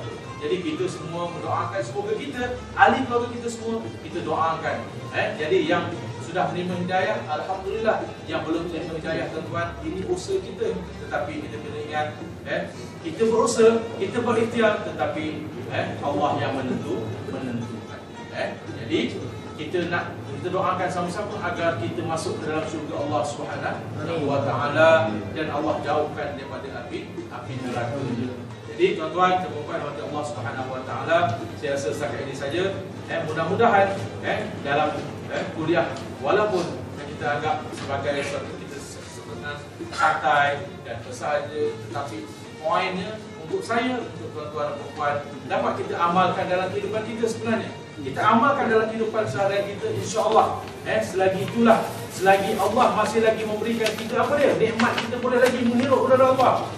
Tuan-tuan dan puan, kita boleh menghirup udara Allah Subhanahu Wa Taala lagi. Allah tak minta bayaran. Kita guna elektrik, kita guna air, kita kena bayar. Kena bayar. Tak bayar nanti kena potong. Tak bayar, elektrik makin naik harga ni. Kalau elektrik makin tinggi, air makin mahal, tak bayar kena potong. Tak ada air, tak ada elektrik rumah, tapi udara tak perlu bayar pun. Allah tak minta bayarannya. Cuba Allah minta bayar. Tak bayar, siapa tak bayar? Udara ni kena potong. Potong mana tak hidup lah kita. Tak bayar tak hidup lah, tak boleh menghirup udara Allah, maknanya kita tak ada nyawa. Tapi kita lihat, inilah dia bahawa sesungguhnya kita bersyukur kepada Allah boleh menghirup udara Allah lagi, boleh bernyawa lagi. Selagi itulah kita melakukan, insya-Allah melaksanakan tanggungjawab kita kepada Allah, melaksanakan segala suruhannya dan meninggalkan segala larangannya. Dan insya-Allah mudah-mudahan dalam program seperti ini memberikan suatu kepada kita ilmu yang bermanfaat kepada kita semua. Sekian, terima kasih sekali lagi kepada pihak penganjur, kepada Berkim Cawangan Keluang, kepada BKSK dan juga kepada tuan-tuan sekalian semua sekali. Mudah-mudahan saya mendoakan program ini berjaya sampai ke akhir, insya-Allah. Amin. A'udzubillahi minasyaitonirrajim. Bismillahirrahmanirrahim. Alhamdulillahirabbil alamin. Wassalatu wassalamu ala sayyidina Muhammadin asyrafil anbiya'i wal mursalin wa ala alihi wa sahbihi ajma'in. Allahumma ja'al jam'ana hadza jam'an marhuma wa tafarruqana min ba'dihi tafarruqan ma'suma wa la taj'al lahum fina wa la ma'ana wa la ma yatba'una shaqiyyan wa la matrudan wa la mahruma.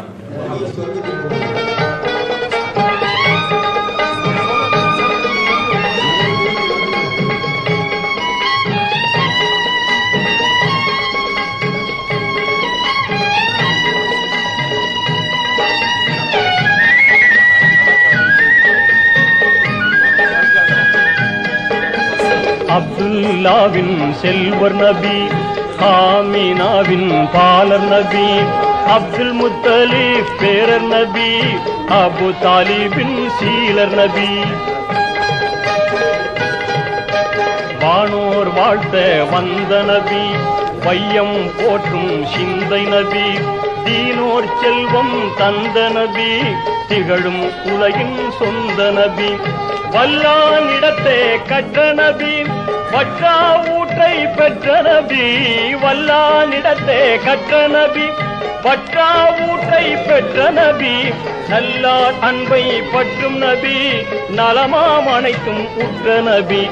ஆளும் இறைவன் முதல் நபி அன்பே வடிவாம் நாதல் நபி ஆளும் இறைவன் முதல் நபி அன்பே வடிவாம் நாதல் நபி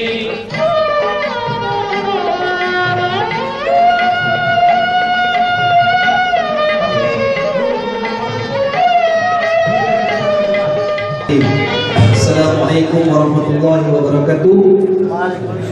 Nama saya Muhammad Farid Hakim. Kami dari kumpulan Al-Muhajirin. Nama kumpulan kami Al-Muhajirin. Saya masing-masing memperkenalkan diri masing-masing. Nama saya Muhammad Hanif bin Abdullah. Saya Muhammad Sani bin Abdullah. Nama saya Ahmad Yasrin bin Abdullah. Nama saya Rosalia bin Abdullah. Saya Siti Maryam. Okey, nama kumpulan kami adalah Muhajirin. Sebenarnya apa kami ambil nama Muhajirin ni? Kami ni adalah Muhajirin. Kami ni berhijrah daripada kejahilan dulu, kini telah kembali kepada cahaya, telah kembali kepada Islam. Jadi kami telah berhijrah. Ya, kami telah kembali berhijrah. Dan satu lagi, setiap kumpulan dia perlu ada logo kan. Logo kumpulan kami adalah sandal Rasulullah. Tapi oleh kerana dalam kumpulan kami ini tak ada yang begitu mahir dalam melukis syampan Nabi ini, jadi kami sekadar letak nama kumpulan, logo kumpulan adalah sandal Rasulullah SAW. Supaya apa? Supaya kita nak ikut jejak Rasulullah. Kita nak berdakwah ikut jejak Rasulullah, jadi kita letak sandal Rasulullah. Untuk mengikuti jalan Rasulullah. Tak ada tepuk ke? Tak ada tepuk ke? Tepuk sikit. Okey, kita ada 3 tajuk Apa itu dakwah, cabaran berdakwah dan kaedah berdakwah.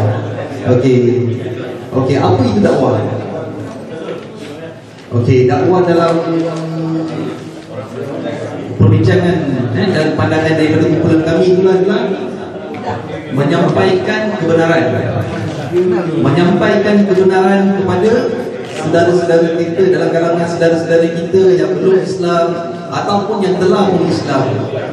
Ya, menyampaikan ajaran Islam itu, menyampaikan kebenaran Islam itu kepada saudara-saudara kita. Contohnya kita ada kawan baik lah, contohnya nama dia seorang begitu atau sebagainya. Kita ambil contoh seperti kita makan buah durian ni. Kita ajak kawan kita ni makan buah durian, dia tengok kulit ke tengok isi? Sebab kalau kita tengok pada kulit durian, kita memang takut nak makan. Sebab duri kan, kita pegang pun dah tahu sakit dia macam mana. Sebab tercocok duri, tapi isi dalam dia Masya Allah nikmat ni.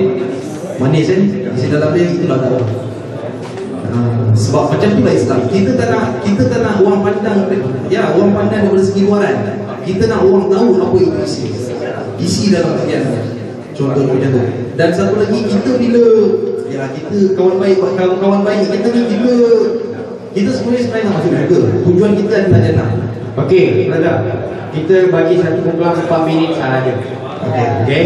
So, mari pergi kepada objektif yang kamu dah lacak itu saja. Okey, baik. Okey, itu tadi kita dah terangkan pasal apa itu dakwah. Okey, cabaran berdakwah. Diri sendiri, akhlak kita, kena tunjuk akhlak kita, perbuatan kita yang baik.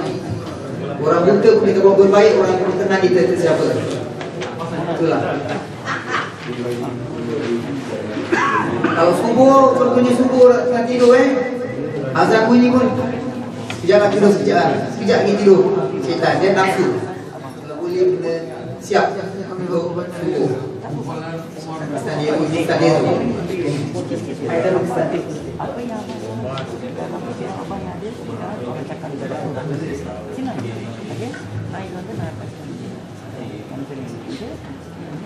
cabaran kita macam keluarga kita. Kita masuk Islam, keluarga kita ada yang belum.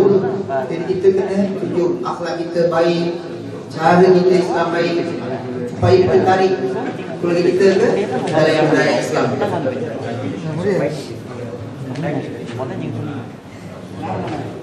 So yang ketiga, kaedah yang berkesan.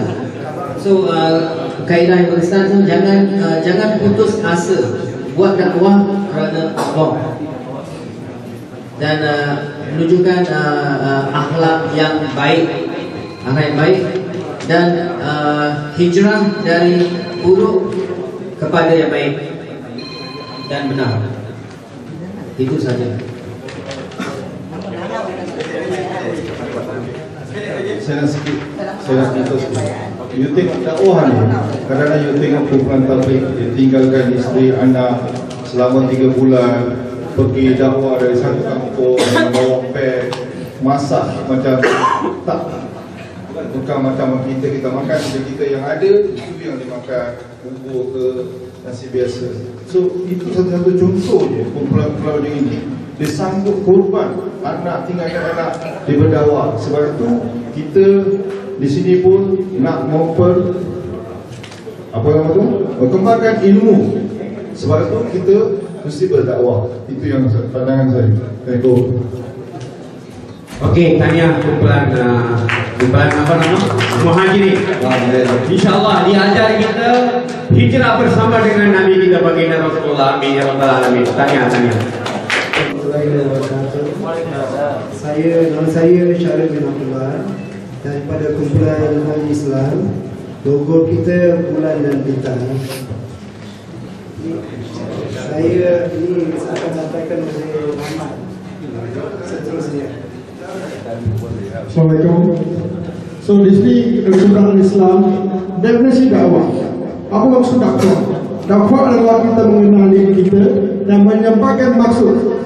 Maksud berbentuk adalah berkenaan dengan Tuhan, dakwah, dan dengan Nabi kita dan dengan Islam. Yang kedua adalah yang penting kita mengajak kita kepada dakwah ini, dan kita mengajak ke kebaikan dan kita mencegah daripada kejahatan ataupun kemungkaran lah. Bila kita jumpa saudara di dakwah ini, kita kena amalkan benda ini, kebencian kebaikan dan kemungkaran ini, menyampaikan benda yang terbaik kepada kita. Dan kita seterusnya saya bagi kepada rezeki cabaran kepada Encik Aras. Assalamualaikum. Apa yang dimulakan oleh Encik Rahman itu berbulan, dan penghujung pun dia akan habiskan. Dari segi cabaran dakwah ini memang banyak, dan saya sebagai seorang mubalik kawasan negeri Johor ni, bahagian daerah Pontian, banyak cabaran yang saya hadapi. Dan daripada salah satu cabaran, 4 cabaran ini saya ada. Satu, cabaran yang pertama, orang bukan Islam. Itu memang semua orang ada. Betul? Kita kat sini semua pun ada. Dan tak jauh, bukan. Tapi begini dengan lain orang. Saya sendiri. Saya bagi satu contoh, mak saya, ibu saya di sana, masa saya masuk Islam dulu, mengalang saya. Saya keluar dari rumah tanpa apa-apa. Tak suka. Langsung tak suka. Sampai sekarang saya tak ada sedar mana. Tapi lepas 16-17 tahun, baru mak kita datang pada kita, duduk dengan kita. Syukur Alhamdulillah, dia dapat hidayah dan dia dah tahu apa itu Islam dan apa yang kita tunjuk. Itu adalah tawaran pertama saya sebagai seorang pendakwah. Rasa saya tak akan uraikan sepenuhnya, sebab benda ni kita semua sebagai seorang pendakwah kita kena tahu. So, saya bagi 4 contoh yang mana cabaran yang kita akan hadapi. Pertama, orang bukan Islam, contoh yang tadi saya bagi. Orang Islam sendiri. Saya bagi satu lagi contoh, orang Islam sendiri. Masa saya pergi kerja, buat lawatan saya di Pontian, saya nak jumpa dengan isterinya. Isterinya tu orang. Jadi bila saya sampai ke rumah, saya salam, saya tanya. Kita bagi contoh satu nama, Siti Nur Aisyah. Okey, Aisyah, kita salam, boleh saya jumpa dengan Siti Nur Aisyah? Tahu apa dia cakap? Tahu apa yang dijawab oleh suami? Siapa-siapa boleh bagi contoh jawapan? Apa yang dia akan jawab balik? Bila kita tanya Siti Aisyah dia, apa yang dia akan jawab? Okey, salah satulah. Itu yang pertama dia tanya, sebab kita dah pakai uniform, dia dah tahu. Okey. Okey, kita habiskan secepat lah. Dia dah tanya semua, dan bila kita tanya dengan dia, Aisyah ada? Aisyah tak ada. Tapi sebenarnya dia ada ke dalam. Kita dah nampak.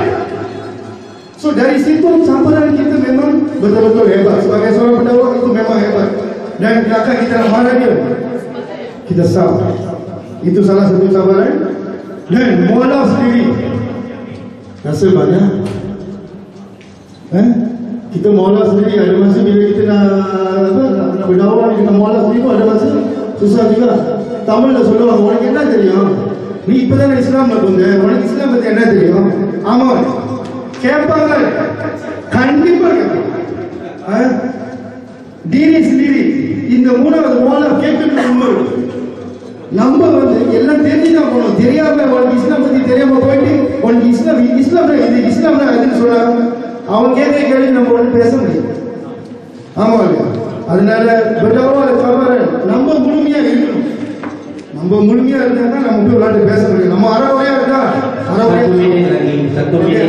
saya berikan uraian yang ketiga kepada Cik Rahman. Terima kasih. Tinggal separuh minit saja. Berkenaan dengan kaedah perkesaan ini, kita pertama kita kena berhubungan dengan sasaran kita. Tak kira perseorangan ataupun kumpulan di mana kita dapat ditujui sebenarnya. Itu kita rancang sebenarnya. Yang kedua tu berserta dengan amalan dan takwa kita. Pertama, sebelum kita pergi ke bertakwa, kita boleh buat solat hajat, solat taubat, supaya Tuhan selesaikan usaha kita, memudahkan usaha kita. Yang ketiga, tertib ini biasanya sebagai amalan baik. Kita salam dan bersaing terbaik. Kalau kita salam dengan orang tak jawab, kita pergi bukan walaupun kata orang berada dalam rumah. Tapi biar kita sangat baik dengan apa tujuan kita pun bila kita berdakwah.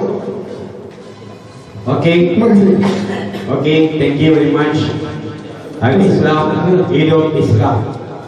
Hidup Islam sepanjang hayat, dunia dan akhirat. Terima kasih. Allah. Okay, dan motto Al-Mujahid is fighter in the way of Allah. Okay, itu kita, dan motto kita iman dan Islam, ilmu dan amal. Dan seterusnya Brother Suhaib akan menerangkan apakah dakwah. Saya akan membaca termasuk apa itu dakwah. Dakwah adalah mengajar, menyuruh dan menjemput. Sebab kita umat Nabi, tanggungjawab sebagai umat Islam adalah kita belajar, lepas tu kita amal dan menyampaikan. Menyampai artinya itulah dakwah. Dakwah artinya kita boleh dakwah pada orang yang bukan Islam. Sebab apa yang kita dapat hidayah itu, kita sayangkan orang yang belum dapat itu, kita kena menyampaikan. Okey, itu dakwah. Persiapan dakwah. Okey, diri. Maksudnya sebelum kita nak dakwah, kita nak persiapkan diri kita. Sebab kita kena jadi contoh, jadi role model. Kalau kita tak boleh jadi contoh, kita nak dakwah susah. Sebab orang nak terima apa yang kita nak dakwah, tak terima. Maksudnya kita nak persediakan diri kita, that means kita akan jadi contoh. Okey, menyampaikan satu-satu artinya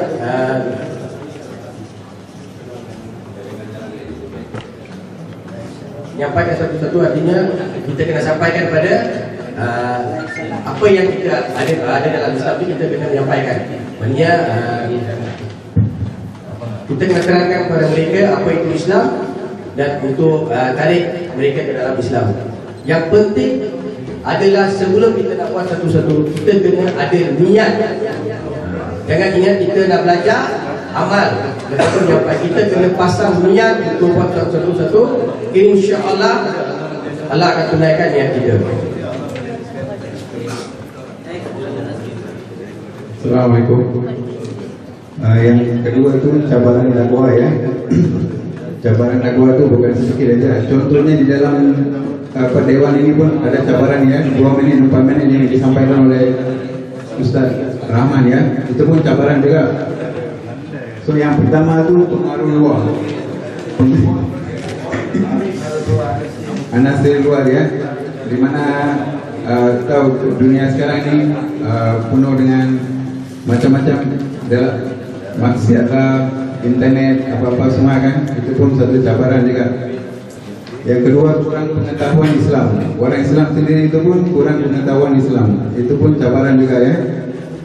Yang ketiga, orang yang cintakan duniawi. Dia lebih cintakan duniawi daripada apa yang dia patut cinta. Al-Quran, Allah Ta'ala, dia tak fikir, dia pentingkan diri dia. Facebook, internet, WhatsApp, asap.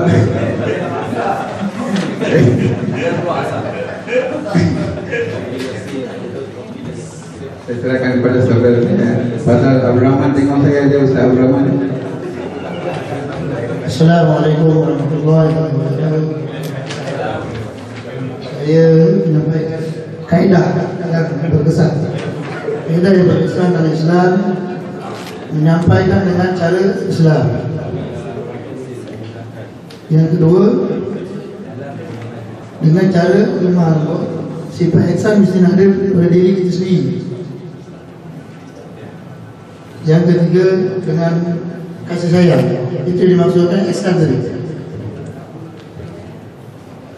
Okey, yang bawah itu komunikasi yang baik, berkesan, ikut kaedah semasa menjumpai seseorang. Yang kedua, ayat kata dengan sifat sabar. Dengan sifat sabar. Itu saja yang saya. Assalamualaikum warahmatullahi wabarakatuh. Waalaikumsalam warahmatullahi wabarakatuh. ஒரு நிமிஷம். முஜாஹிட்னா வந்து அவங்க வந்து அல்லாஹ்வோட பாதையில வந்து எதிர்பார்க்காம எல்லாத்தையும் இழந்துட்டு போயிட்டே இருப்போம். போயிட்டே இருப்பாங்க. அதே மாதிரி நமக்கு தெரியாம சின்னதா எழுதி அதை ஏமாத்துறாங்க. படிக்க முடியாம. Strategi saya rasa ketua misi memberi teladan. Sebagai ketua, sebagai misi saya memberi teladan kepada mereka, iaitu kita dah sama-sama bincangkan dan nak meletakkan tanggungjawab setiap orang, siapa yang patut sampaikan apa dan sebagainya. Jadi insyaAllah ketua pembentangannya akan disampaikan oleh ahli keuangan kita sendiri. InsyaAllah. Silakan. Bismillahirrahmanirrahim. ومن أسلم قولا ممن دعا إلى الله وعمل صالحا وقال إننا مسلمين. Dakwah itu apa itu dakwah? Mubiyasir wala tu'assir, memudahkan dan jangan menyulitkan, jangan menyukarkan. Sampaikan Islam. La ilaha illallah Muhammadur Rasulullah. Tiada Tuhan melainkan Allah. Muhammad itu Rasulullah. Itulah kalimat thayyibah. Agama inna dina indallahi Islam. Sesungguhnya agama Islam itulah agama yang diridhai Allah Subhanahu wa taala. Jadi kita kena sampaikanlah, menyampaikan risalah tauhid, yaitu risalah Allah itu Maha berkuasa, Allah itu Maha Esa. Tidak ada kuasa melainkan kuasa kudrat Allah Subhanahu wa taala. Yang kelima, al-amru bil ma'ruf wa yanhauna 'anil munkar, yaitu menurut perintah Allah Subhanahu wa taala, jauhi segala larangannya. Yang kelima, insan soleh dan muslim. Insan soleh dan muslim, yaitu kita buat baik dan mengajak kepada kebaikan. Al-amru bil ma'ruf wa yanhauna 'anil munkar. Allah Subhanahu wa taala dapat kejayaan kita dalam agama, yaitu setakat mana kita dapat perintah Allah Subhanahu wa taala menjauhi segala larangannya. Yaitu itulah sedikit kumpulan kami dinamakan Umar bin Khattab. Kita tahu, semua orang tahu bahwa siapa itu Umar.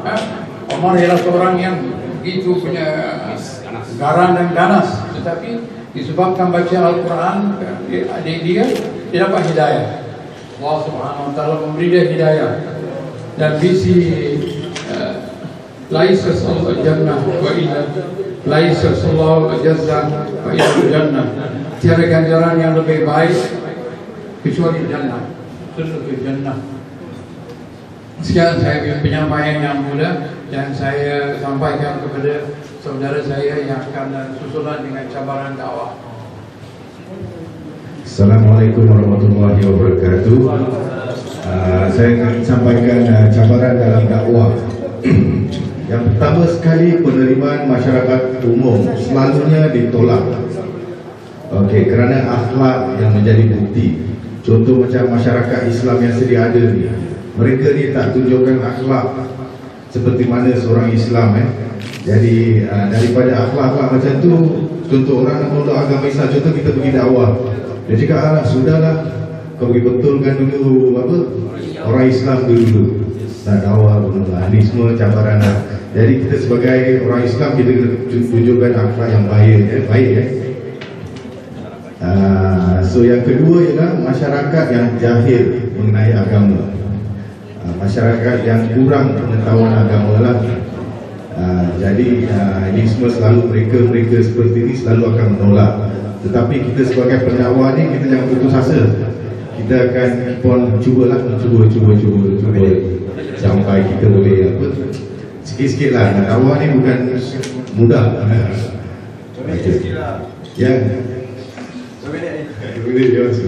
Yang ketiga, masyarakat sekarang bersifat materialistik, kebenahan, mengharapkan hapuan dunia dan juga puji-pujian. Dakwah ni duit pun main peranan juga. Kadang-kadang mereka ni mengharapkan sumbangan, duit dan sebagainya lah.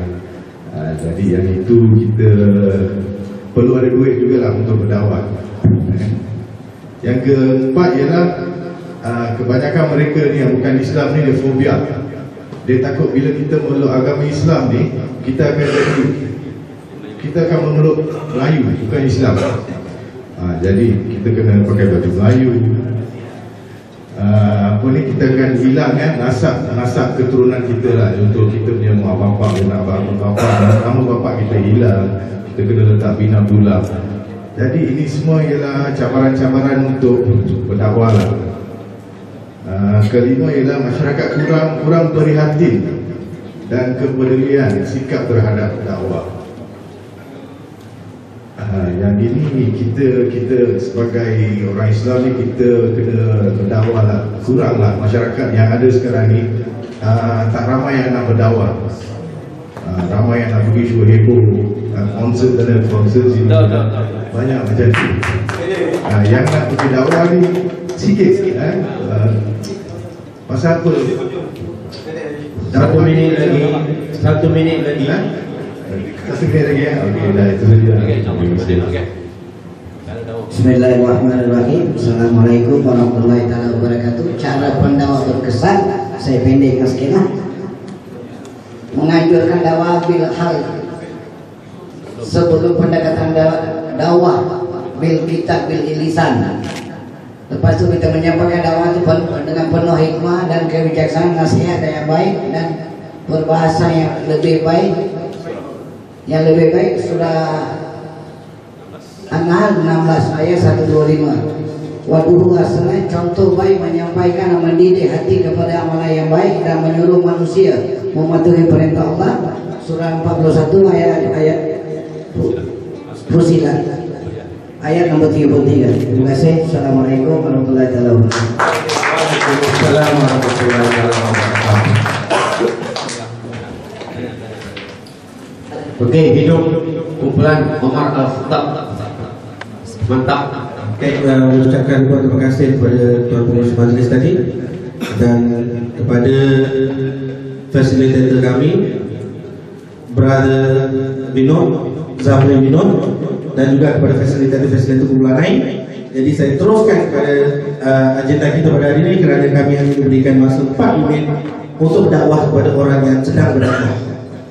Baik, jadi saya tak payah mengenalkan nama-nama. Saya terus mengenalkan kumpulan kami, Arts of Dakwah, seni berdakwah. Okey, kami ada 3 star. 3 star bermaksud ilmu kami pun belum penuh. Kalau tidak dah 5 star. Usah bicara tentang dakwah jika hati berat berkorban. Itu moto kami. Okey, saya teruskan kepada untuk menjelaskan apa itu dakwah.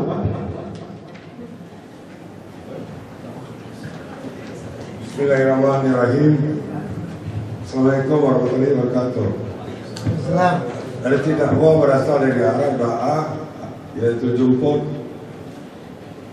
iaitu ajak menjemput memanggil kita berdakwah agar semua manusia beriman kepada Allah, dan kita bila mendakwah menunjukkan contoh yang baik dan ilmu kepada perlu ada. Sekian, terima kasih.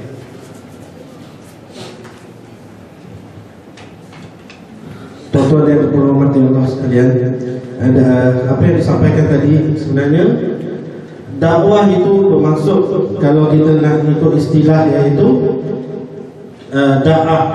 dakwatan dan sebagainya, yang berarti kita menjemput, mengajak orang yang dah beragama Islam dan yang belum untuk ke jalan Allah dengan menunjukkan sunnah-sunnah Nabi dan ayat-ayat ataupun apa yang terkandung dalam Quran, kita tunjukkan pada mereka dan menjemput mereka dengan cara baik ke jalan Allah yang benar.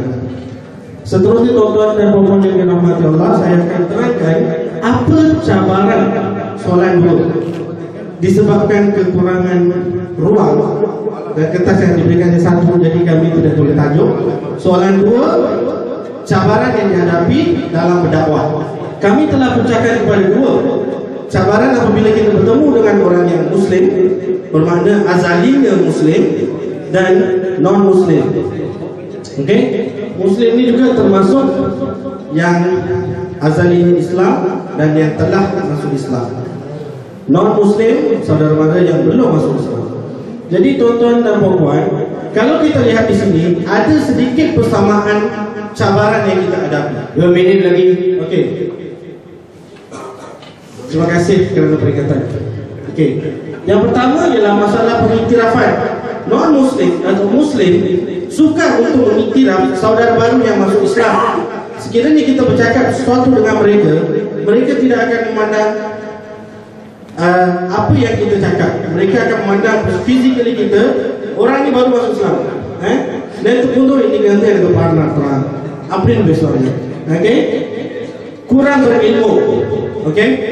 Dari segi kita sendiri pendakwah kurang berilmu, atau orang yang mendengar itu kurang berilmu dan sukar untuk memahami apa yang kita nak terangkan. Yang ketiga, kurang sumber kewangan. Pana percaya. Itu dah mungkin mana percaya. Yana ipo yedi kertalo pana. Toilet portadalo yedu gas dupugas. Arto GST mundarla yore yore. Tiada kesatuan. Okey, maksudnya unity lah. Non-Muslim pula adalah Muslim pula ஒரு unity lah. Contoh kita dah boleh nampak Indonesia ni apa yang sekarang berlaku. Islam kecil pala விதமா வாழ்ந்து போயிருக்கு. Okey? Taksub ikut tradisi. இதுதான் முக்கியமான cabaran. Islam tradisiயான இன்னும் சில முஸ்லிம் tradisiயை ஃபாலோ பண்ணிட்டு இருக்காங்க. கேட்டா இதுதான் இஸ்லாம்னு சொல்லிட்டு இருக்காங்க. ஓகே? அடுத்தது நான் முஸ்லிம், அதாவது yang bukan Islam. அவங்க கிட்ட என்ன கூறனா, நம்ம அதாவது pendakwah sebagai pendakwah kurang berilmu. அதனால பல பிரச்சனை எப்போதும் நம்ம மொழியில் சொல்ற மாதிரி பிரச்சனை மேல பிரச்சனை. ஏ சொன்னா பி புரிஞ்சுக்கிறாங்க, பி சொன்னா சின்றாங்க, சாப்பிட்டியானா குளிச்சுட்டாங்க.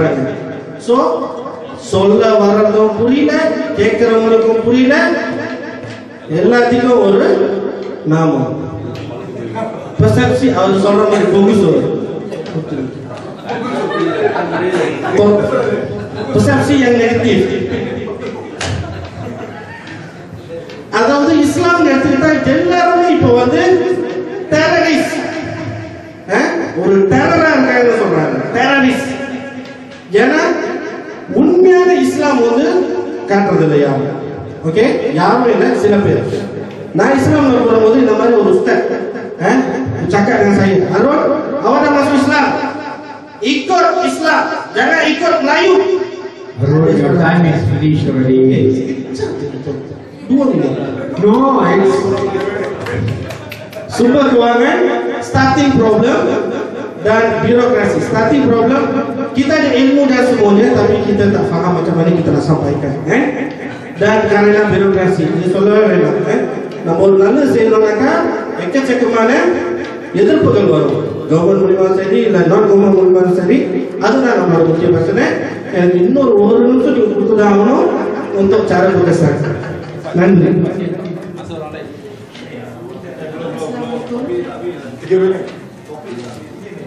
Yes. Cara berkesan Muslim non-Muslim sebenarnya. Islam ialah sebenarnya mudah. Kita tidak boleh cakap dengan orang yang bukan Islam. Islamல நம்ம நல்லா பகிர்ந்துக்கணும். இஸ்லாம் எல்லாத்துக்கிட்டையும் ரொம்ப கண்டிஷன் போடுறாங்கன்னு சொல்லக்கூடாது. ஏன்னா இஸ்லாம்ல போறவங்களுக்கு கொஞ்சம் பயமா ஆயிரும். நம்ம இஸ்லாம்ல அவங்க எல்லாத்தையும் சேர வைக்க தான் பார்க்கணும், தவிர கண்டிஷன்லாம் நிறைய இருக்குன்னு சொல்லக்கூடாது.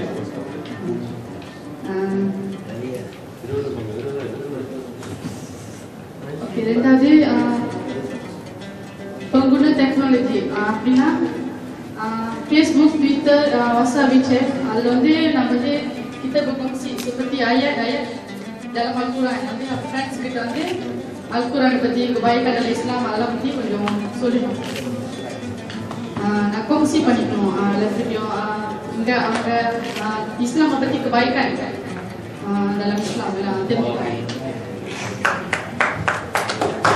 Okay, so maksudnya cara berkesan Jadi kita gunakan apa yang ada. Tuan moderator kalau nak sesiapa nak tahu cara ini boleh berjumpa saja secara personal kerana tuan moderator nak. Okay, so itu saja daripada kumpulan kami. Takbir. Tunggu suara saya yang mau tinggal.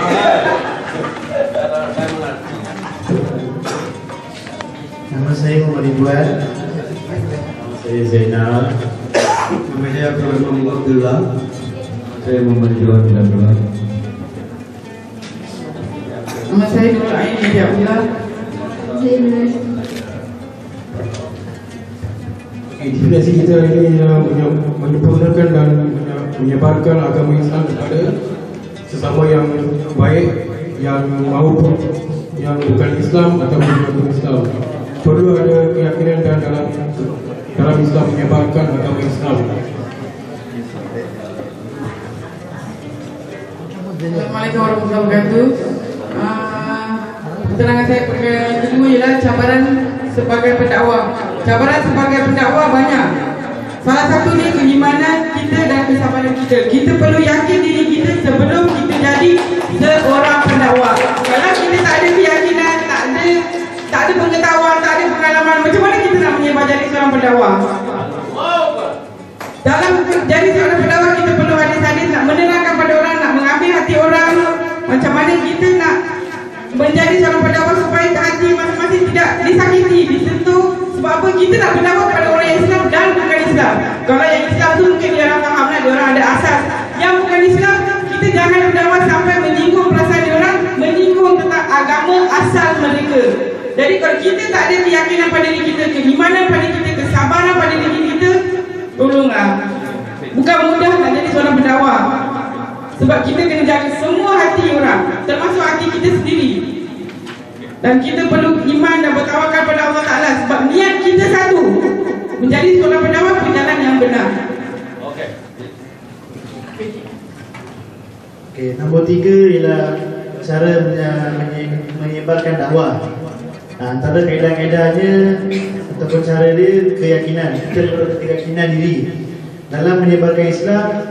Kalau tak ada keyakinan, kita tak goyah di mata orang. Nombor 2, pengalaman.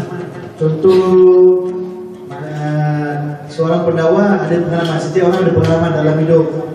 So kita gunakan pengalaman itu untuk menyebarkan agama. Nombor 3, melalui teknologi media masa.